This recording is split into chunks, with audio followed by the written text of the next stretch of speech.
Arvind Kejriwal and company शराब घोटाले से भाग रही है और भागने का बार बार एक कारण यह है कि निचली अदालत में जो भी शराब घोटाले का हुआ हो उस पर हम नहीं बोलना चाहते, नहीं कहना चाहते। पता सब कुछ है, लेकिन बोलना कहीं ना कहीं हमारे संवैधानिक संस्थानों के लिए अच्छा नहीं है।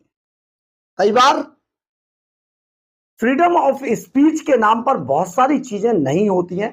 हम ऐसा काम नहीं कर सकते हैं क्योंकि हम भारतीय कानून को बहुत इज्जत देते हैं, सम्मान देते हैं, हम उसको मानते हैं, उसके एक एक गाइडलाइंस को मानते हैं। हम ऐसा नहीं कर सकते। लेकिन सबसे बड़ी बात यह है, अरविंद केजरीवाल एंड कंपनी शराब घोटाले कांड से अब इतना दहशत में आ चुकी है कि अब बस कोई भी नौटंकी करे, लेकिन अब कोर्ट के सामने नहीं जाना चाहते क्योंकि उन्हें पता है कोर्ट के अंदर अगर चीजें पर्दे के पीछे कोई खेल नहीं होता है तो केजरीवाल एंड कंपनी को बहुत महंगा पड़ सकता है और पड़ेगा, दावे के साथ, डंके की चोट पर। इसीलिए केजरीवाल एंड कंपनी शराब घोटाले की सुनवाई से लगातार भाग रही है। जस्टिस स्वर्ण कांता शर्मा के खिलाफ जो मुहिम चलाई, 2 ऐसे मुकदमे ले लिए जिनके अंदर इन्हें सजा होना लाजमी है और सजा भी इतनी बड़ी कि आप सोचिए, चुनावी जो राजनीति का जो खेल है ना, उससे बाहर हो जाएंगे अरविंद केजरीवाल, बाहर हो जाएंगे मनीष सिसोदिया, बाहर हो जाएंगे दूसरे वो लोग जो इस गंदी राजनीति के खेल में शामिल थे। हमारे हाई कोर्ट की जस्टिस स्वर्ण कांता शर्मा पर जिस तरीके से बेबुनियादी आरोप लगाए गए, उनको बदनाम करने की कोशिश की गई, हमारी अदालतों पर हमला बोला गया, उससे केजरीवाल एंड कंपनी की साख अब कम से कम देश के अंदर खत्म हो चुकी है। मिट्टी में मिल चुकी है अरविंद केजरीवाल की इज्जत। अब कोई उन्हें रिस्पेक्ट नहीं देता है। हर आदमी समझ रहा है कि यह आदमी शीश महल में रहकर Z+ की सिक्योरिटी लेकर घूमने वाला, ग्लॉस्टर गाड़ी में घूमने वाला ये व्यक्ति, ये एक नंबर का झूठा है, मक्कार है और शराब घोटाले का सबसे बड़ा जिम्मेदार है। क्योंकि शराब घोटाले के इस केस के अंदर केवल शराब घोटाला नहीं या किसी की रिपोर्ट ही नहीं, सबसे सम्मानित CAG की रिपोर्ट में भी 2000 करोड़ से ऊपर का घाटा, नुकसान दिखाया गया इस शराब नीति से। तो आप समझ जाइए कितना बड़ा घोटाला था। इसमें सारे केसेस, सबके किकबैक, किससे पैसा आया, कहां गया, कैसे गया, कौन लोग भेजने वाले थे, कौन लोग रिसीव करने वाले थे, सब कुछ है। लेकिन अरविंद केजरीवाल एंड कंपनी अब इस सब को नकार कर शायद ये बार बार इस केस को टलवाना चाहती है। आखिर केजरीवाल एंड कंपनी जुडिशरी में किसका इंतजार कर रही है? खैर, सब कुछ बताते हैं आपको। नमस्कार, मैं हूं कुमार गजेंद्र। जनपद ऑन द स्पॉट में आपका स्वागत है। हमारे एक दूसरे social media platform podcast with Kumar Gajendra में भी आपका स्वागत है, जहां आप हमें सुन सकते हैं। आपका एक लाइक, एक सब्सक्राइब, हाइप करना सचमुच हमें बहुत ताकत देता है। आप समझिए, आपकी ताकत है कि हम लगातार सब कुछ झेल कर, आप ऐसा मत सोचिएगा कि हम झेल नहीं रहे। बहुत सारी धमकियां, बहुत किसी चीज का हम पर असर कम से कम नहीं पड़ने वाला है और हमें कोई धमकी क्या ही देगा। खैर, खबर ये बात इसलिए कह रहे हैं कि आप प्लीज मेरी खबर को शेयर खूब किया करें, खूब एक दूसरे को कहा करें। अगर आपको मेरी खबर पसंद आती है, खूब शेयर करें, खूब लाइक करें, सब्सक्राइब करें, ज्यादा से ज्यादा आगे बढ़ाएं, ताकि मैं आपको पूरी सत्यनिष्ठा, ईमानदारी और पूरी दबंगता से आपको जो खबर के पीछे की खबर है, असली खबर है, वो आपको जरूर बताऊं। यही पत्रकारिता का धर्म है। कोई कुछ भी कहे, लेकिन पत्रकारिता वही है जो असली तस्वीर दिखाता है। आप देखिए, दरअसल है क्या इस पूरे मामले के अंदर। अरविंद केजरीवाल की जो स्ट्रेटेजी है, ये हम क्यों कह रहे हैं? ये इसलिए कह रहे हैं, आज कुछ ऐसा हुआ हाई कोर्ट के अंदर जो आपको जानना बेहद जरूरी है और शायद अरविंद केजरीवाल को किसी का इंतजार है। किसी के बारे में मैं बता सकता हूं आपको, लेकिन मैं आपको अभी कुछ कहना नहीं चाह रहा हूं क्योंकि वहां तक मेरी सीमा खत्म हो जाती है। और सीमा जानते क्यों खत्म हो जाती है? क्योंकि वो मेरे संवैधानिक संविधान का मामला है। मैं उस पर इसलिए कुछ नहीं बोलना चाहता। अगर किसी नेता पे होता तो मैं डेफिनेट बोलता और पूरी दबंगता से बोलता। खैर, अरविंद केजरीवाल को किसी का सुप्रीम कोर्ट में, हाई कोर्ट में किसी का इंतजार है और वो लगातार इस मामले को टाल रहे हैं। शायद पिछले दिनों एक बड़ा फेमस शब्द था अदालतों के लिए, फॉरेन शॉपिंग का। शायद वो इस बात का इंतजार कर रहे हैं कि किसी तरीके से कोई फॉरेन शॉपिंग का इंतजाम हो जाए या फिर कोई चहेता कहीं पर आकर बैठ जाए, लेकिन अभी फिलहाल ऐसा होता हुआ दिखाई नहीं दे रहा है। हाई कोर्ट के अंदर सीबीआई के जो जज हैं मनोज जैन, वो मनोज जैन की बेंच के पास शराब घोटाले का मामला है और मनोज जैन दूध का दूध पानी का पानी करना जानते हैं, इसलिए अरविंद केजरीवाल को उनसे भी बड़ा खतरा हो गया। अरविंद केजरीवाल जिस तरीके से स्वर्णकांता शर्मा के मामले में हंगामा मचा रहे थे, इसको ये कह सकते हैं, अब ये केस मनोज जैन को मिल गया, इसको ये कहा जा सकता है आसमान से टपके खजूर पर अटके। तो ये जो खजूर पर केजरीवाल एंड कंपनी अटक गई है ना, तो खजूर से कैसे नीचे तक आए ये अभी तक सुझाई उन्हें दे नहीं रहा है। लेकिन सबसे महत्वपूर्ण बात यह है कि आज कोर्ट के अंदर ऐसा क्या हुआ कि हमने आपको इतनी खबर बताई। दरअसल हुआ क्या, आज शराब घोटाले के मामले में जब मनोज जैन की पीठ को ये केस ट्रांसफर हुआ था, यानी कि जो शराब घोटाले का मामला था, राउज एवेन्यू की ट्रायल कोर्ट ने इस पूरे मामले को डिस्चार्ज कर दिया था। इसके बाद सीबीआई हाई कोर्ट पहुंची, क्योंकि सीबीआई को बड़ा झटका लगा था अपनी इन्वेस्टिगेशन के बारे में, तो सीबीआई हाई कोर्ट पहुंची। अगर केजरीवाल केस हार जाते तो केजरीवाल भी हाई कोर्ट आते। ये सबका ये फंडामेंटल राइट्स है, ये अदालतों का सिस्टम, हमारे संविधान का सिस्टम है, हमारे संवैधानिक सिस्टम का ये हिस्सा है। तो जब सीबीआई हाई कोर्ट आई तो मैं आपको एक एक चीज समझा रहा हूं।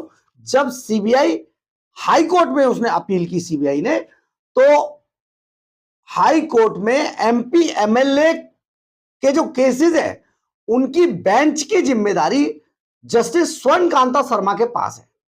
मतलब हाई कोर्ट के रोस्टर के मुताबिक वो बेंच जो एमपी एमएलए केसेस की सुनवाई करती है, उसकी जो जिम्मेदारी थी, उसकी जस्टिस थी स्वर्णकांता शर्मा। ऐसे में जब अरविंद केजरीवाल के जो डिस्चार्ज था उस केस का, उसके खिलाफ सीबीआई जब कोर्ट आई तो सीबीआई जस्टिस स्वर्णकांता शर्मा की बेंच के सामने उन्होंने याचिका लगाई, नोटिस हुए और अरविंद केजरीवाल थरथर कांपने लगे, क्योंकि ये वही जस्टिस स्वर्णकांता शर्मा थी जिन्होंने अरविंद केजरीवाल को ट्रायल कोर्ट के अंदर जब ये जज हुआ करती थी राउज एवेन्यू कोर्ट में, तो ना तो जमानत दी थी, ना इनको किसी तरीके की कोई राहत थी। पूरे शराब घोटाले को जस्टिस स्वर्णकांता शर्मा ने पूरा पढ़ा था उस वक्त, तो उन्हें पता था कि इस पूरे केस में अरविंद केजरीवाल कितना बड़ा चोर है, मनीष सिसोदिया बहुत बड़ा सुपर चोर है, और सुपर चोरों की ये मंडली ने कैसे दिल्ली के खजाने को लूटा, ये बात जस्टिस स्वर्णकांता शर्मा जानती थी पहले से, क्योंकि एमपी एमएलए कोर्ट की, जो सीबीआई की एमपी एमएलए कोर्ट थी, उसकी जज रही थी स्वर्णकांता शर्मा राउज एवेन्यू कोर्ट में। अब ऐसे में वही जस्टिस स्वर्णकांता शर्मा बनकर जब आगे मिल गई, अगले कदम पे तो अरविंद केजरीवाल थरथर कांपने लगे और केजरीवाल एंड कंपनी ने जज के सामने पेश होने से इनकार कर दिया। पूरी नौटंकी हुई, जज पर हमला हुआ, उनके परिवार पर हमला हुआ, उनके बच्चों को बदनाम किया गया, उनको बदनाम किया गया और उनका पूरा का पूरा कैरियर आरएसएस और बीजेपी से जोड़ दिया गया। ये सारा जब मामला हुआ तो जस्टिस स्वर्णकांता शर्मा के पास दो रास्ते थे, उनमें से एक उन्हें चुनना था। या तो वो क्रिमिनल कंटेम्प्ट ऑफ कोर्ट के मामले में जाती, ऐसे में वो एक केस चुन सकती हैं। अगर वो क्रिमिनल कंटेम्प्ट ऑफ कोर्ट के मामले में आगे बढ़ती हैं तो उन्हें शराब घोटाले का केस छोड़ना था, और अगर वो शराब घोटाले के केस की सुनवाई करती हैं तो क्रिमिनल ऑफ कंटेम्प्ट का केस को छोड़ना पड़ेगा। यानी कि एक रास्ता चुनना था दो रास्तों में से। जस्टिस स्वर्णकांता शर्मा जिस खेल को अरविंद के, हमने वीडियो बनाई थी, आपको याद होगा, और नहीं हो तो आप देख लीजिएगा, जिस खेल को अरविंद केजरीवाल खेल रहे थे जस्टिस स्वर्णकांता शर्मा के साथ, यानी कि Arvind Kejriwal and company justice Swarnakanta Sharma के दिमाग से खेल रही थी। हमने वीडियो बनाई थी कि उनके दिमाग पर हमला किया जा रहा है, और जस्टिस स्वर्णकांता शर्मा बहुत संयमित, संतुलित जज हैं, इसके बावजूद वो अरविंद केजरीवाल के माइंड गेम में फंस गई और उन्होंने क्रिमिनल ऑफ कंटेम्प्ट कोर्ट के मामले पे जाना वाजिब समझा और शराब घोटाला छोड़ दिया। शराब घोटाले का जो पूरा मामला था वो जस्टिस मनोज जैन की पीठ को ट्रांसफर हो गया और जस्टिस स्वर्ण कांता शर्मा अब क्रिमिनल कंटेम्प्ट ऑफ कोर्ट के मामले में हाई कोर्ट की एक दूसरी बेंच के सामने है। रविंद्र दुजेजा और नवीन चावला की बेंच है वो, लेकिन शराब घोटाले की सुनवाई जस्टिस मनोज जैन कर रहे हैं। तो आज जस्टिस मनोज जैन की अदालत में शराब घोटाले की सुनवाई थी। इस सुनवाई के अंदर अदालत अपने तय समय पर शुरू हुई, सब कुछ ठीक ठाक था, लेकिन वो गाना था ना, कब आओगे कब आओगे, जिस्म से जान जुदा होगी क्या तब आओगे, बिल्कुल उसी तर्ज पर जस्टिस मनोज जैन बैठे रहे और सॉलिसिटर जनरल तुषार मेहता पलक पावड़े बिछाकर इंतजार करते रहे। लेकिन ना तो अरविंद केजरीवाल आए, ना मनीष सिसोदिया आए, ना दुर्गेश पाठक आए और ना उनके वकील आए, यानी कि अदालत के अंदर कोई नहीं पहुंचा। और जब कोई ना ये लोग आरोपी पहुंचे और ना उनके रिप्रेजेंटेटिव पहुंचे, इस पर अदालत के अंदर काफी माहौल गर्म हो गया। और माहौल जब गर्म हुआ तो हाई कोर्ट के अंदर जस्टिस मनोज जैन की बेंच के सामने जब केजरीवाल नहीं पहुंचे तो यहां पर किसी भी आरोपी के ना पहुंचने पर सुनवाई को टालने पड़ा। अब यहां पर सॉलिसिटर जनरल तुषार मेहता उन्होंने बहुत ही सख्त आपत्ति दर्ज करा दी और यहां तक कह दिया कि कोर्ट कोई जॉय राइड नहीं है, मजे की सवारी नहीं है, जॉय राइड नहीं है कि आप जो है बस कब आओगे कब नहीं आओगे, आप आओगे कि नहीं आओगे ये सब करो। ये अदालत है, अदालत। सॉलिसिटर जनरल तुषार मेहता ने जस्टिस मनोज जैन के सामने ये टिप्पणी की है, सख्त टिप्पणी थी। 9 मार्च को सभी जो नोटिस इशू हुआ था वो सभी को सर्व करा दिए गए थे, ये भी कहा। ऐसे में आरोपी जो नहीं पहुंचे, सचमुच ये बहुत दुर्भाग्यपूर्ण था। आरोपी नंबर 18 अरविंद केजरीवाल, आरोपी नंबर 8 मनीष सिसोदिया और आरोपी नंबर 19 दुर्गेश पाठक, ये कोई आज नहीं आया, ना तो ये खुद आए और ना ही इनके वकील आए।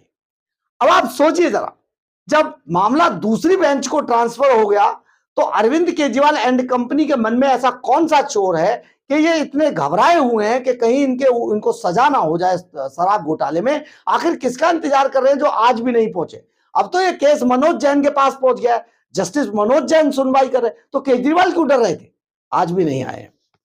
सॉलिसिटर जनरल ने कहा कि जब जो जस्टिस मनोज जैन है उन्होंने कहा कि क्या इस मामले को लंच के बाद रख लिया जाए, तो सॉलिसिटर जनरल ने बहुत ही सूफियाना अंदाज में कानून की बात कही और उन्होंने कहा कि अनुभव कहता है कि वहां कोई नहीं आएगा, मतलब अनुभव मेरा कहता है कि कोई नहीं आएगा वहां पर, यह सिर्फ सुनवाई को टालने का एक तरीका है। यानी कि अरविंद केजरीवाल एंड कंपनी अभी नहीं चाहते कि हाई कोर्ट के अंदर शराब घोटाले के मामले की सुनवाई हो। यानी ऐसा लगता है, ये बात हम कह रहे हैं वहां नहीं हुई है, यानी ऐसा लगता है कि पंजाब चुनाव से पहले अगर अरविंद केजरीवाल हाई कोर्ट के अंदर चोर साबित हो गए तो केजरीवाल को कोई नहीं बचा सकता है। आम आदमी पार्टी का जो जहाज जिसमें बहुत सारे छेद हो चुके हैं वो किसी भी वक्त ऐसा समुद्र के बीचों बीच डूबेगा जो आम आदमी पार्टी के सभी लोग भाग निकलेंगे।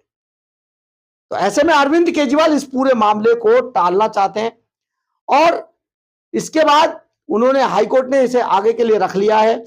जबकि एक और शराब घोटाले का जो आरोपी है, कभी अरविंद केजरीवाल एंड कंपनी का ब्लू आइड बॉयज कहा जाता था, विजय नायर शराब घोटाले का सबसे बड़ा दलाल यही था।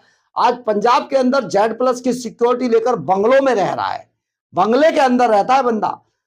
वो एक और विभव गुंडा था उसके साथ, वो OSD बना हुआ है। तो ये उसका वकील जो पहुंचे वहां पर, उनके वकील थे शाहदान फरासत। शाहदान फरासत ने सीबीआई की इस पूरी याचिका पर ही सवाल उठा दिया और उन्होंने दलील दी कि सीबीआई की तरफ से यह याचिका निजी वकील की तरफ से लगाई गई थी, दायर की गई थी, इसलिए कोर्ट को पहले इस याचिका की वैधता पर सुनवाई कर लेनी चाहिए।